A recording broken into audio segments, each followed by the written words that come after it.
Bhadrachalam MLA camp కార్యాలయంలో ఘనంగా 77వ గణతంత్ర దినోత్సవ వేడుకలు. 77వ గణతంత్ర దినోత్సవాన్ని పురస్కరించుకుని భద్రాచలం ఎమ్మెల్యే క్యాంప్ కార్యాలయం నందు భద్రాచలం నియోజకవర్గ ఎమ్మెల్యే డాక్టర్ తెల్లం వెంకట్రావు జాతీయ పతాకాన్ని ఎగురవేశారు. ఈ సందర్భంగా ఆయన గణతంత్ర దినోత్సవ శుభాకాంక్షలు తెలియజేస్తూ ప్రజల అభివృద్ధికి నిరంతర కృషి చేస్తామని తెలిపారు. ఈ కార్యక్రమంలో సర్పంచ్ పూనం కృష్ణ, మండల నాయకులు, కార్యకర్తలు, ప్రజాప్రతినిధులు, యువజన నాయకులు తదితరులు పాల్గొన్నారు.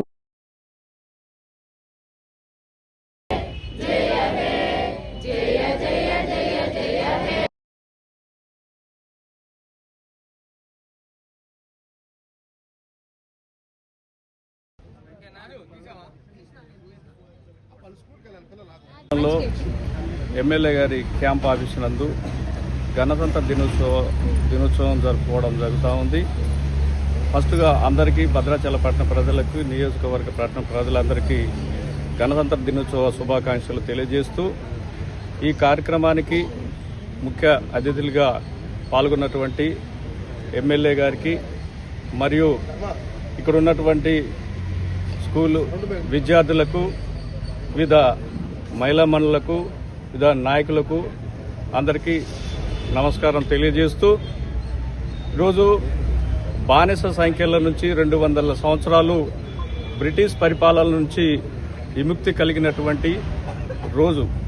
ఆనాడు స్వతంత్రం కోసం స్వేచ్ఛగా వగైరా మనం ఒక స్వేచ్ఛగా తిరగడం కోసం మనకు విముక్తి కలిగించే విధంగా ఎందరో మహనీయులు లక్షలాది మంది ప్రాణం దారంగా పెట్టి మనకు స్వాతంత్రం తెచ్చినటువంటిది. అలాగే ఆనాడు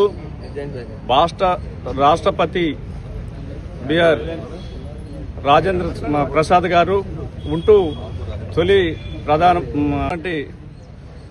రోజుల్లో ఒక ప్రజా పరిపాలన రావాలనే ఉద్దేశంతోనే ఒక భారత రాజ్యాంగ నిర్మాత అయినటువంటి 2.5 సంవత్సరాల కాలం ఒక సుదీర్ఘంగా రీసెర్చ్ చేసి ప్రజా పరిపాలన రావాలనే ఉద్దేశంతోనే ఆనాడు భారత రాజ్యాంగంలో లిఖించబడినటువంటిది. అది ప్రపంచవ్యాప్తంగా కూడాను ఒక పెద్ద పుస్తకంగా ఆవిష్కరించింది.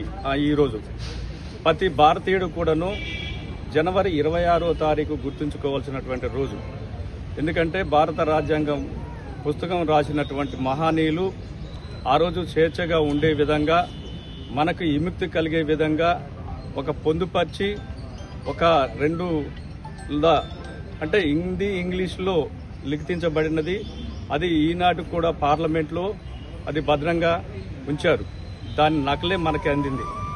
కానీ ఆనాటి నుండి ఈనాటి నుంచి వరకు కూడా మహనీయుల్ని మనం మర్చిపోకుండా ఉండాలి అని అంటే ప్రతినిత్యం ఆ మహనీయులు తెచ్చినటువంటి పుణ్యము వారిని మనం ఏనాడు మర్చిపోకుండా మనం ఎన్నవేళ్ళ వాళ్ళ ఆశయ సాధన కోసం సుపరిపాలన అందించే విధంగా మనం ప్రజా పరిపాలన అందించినటువంటి మహనీయులకు ఒకసారి మనం స్మరించుకుంటూ ఈరోజు మనం ఈ భద్రాచలంలో ఘనంగా ఈ కార్యక్రమాన్ని నిర్వహించడం జరిగింది.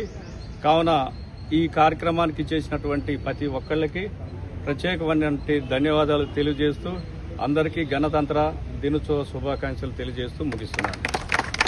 రిపబ్లిక్ డే జరుపుకుంటున్న 77వ రిపబ్లిక్ డే సందర్భంగా అందరికి శుభాకాంక్షలు తెలుపుకుంటూ మన పెద్దలు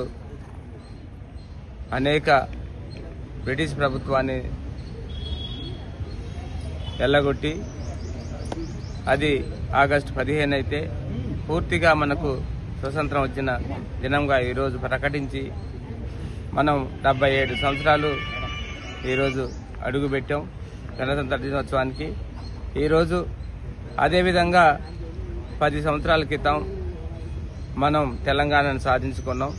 అలానే ఈరోజు రేవంత్ రెడ్డి గారు వచ్చిన తర్వాత అనేక రంగాల్లో ఈరోజు విద్యారంగం కానీ, వైద్య రంగాన్ని కానీ మనం పెద్దలందరూ కూడా సాధించిన పెట్టిని ఆ రోజు అంబేద్కర్ గారు కానీ, మన మహాత్మా గాంధీ గారు లాంటి వాళ్ళు కూడా కులాలకి, మతాలకు అతీతంగా మనం ఉండాలి, మన దేశం ఉండాలనే ఉద్దేశంతో ఆ రోజు, అలానే రాజ్యాంగంలో అంబేద్కర్ గారు కూడా ఈరోజు ఎస్సీ, ఎస్టీ, బీసీ, మైనారిటీ వాళ్ళు చాలా వరకు వెనకబడినారు, వాళ్ళకు కూడా మనం అనేక రంగాల్లో వాళ్ళకి అవకాశాలు కల్పించాలనే ఉద్దేశంతో విద్య, వైద్య అన్ని రంగాల్లో, ఉద్యోగ రంగాల్లో మళ్ళీ ముందుండాలని వాళ్ళకి ఒక రిజర్వేషన్ కల్పించినందుకు వాళ్ళు కూడా ఈరోజు